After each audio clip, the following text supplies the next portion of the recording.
One of the things I've thought about since growing up is how a lot of the things that I value most as characteristics in myself probably came from what the world would consider to be mistakes that my parents made. So one of them being like not being around makes you independent, or maybe being a workaholic maybe makes the kid a workaholic, or maybe not having money gives you drive. When you think about the things that wouldn't be in that like parenting handbook of how to raise a child that ultimately served you and made you, the man you are today. Your job as a parent is to make sure your children never have to go through the same problems that you went through. It's to break cycles. But first, you kind of have to understand what that cycle is. So as an adult that had children, I was, I ain't going to like shit on my dad, but if I were him, I would have been in my life a little more.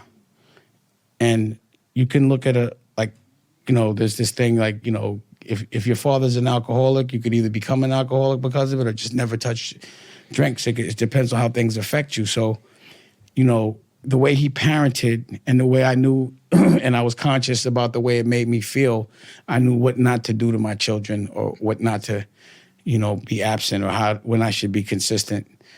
The cycle that I've wanted to break was that cycle where, your mother tells you not to like your father and your father's telling you certain things about your mother, and those are the people that you love the most.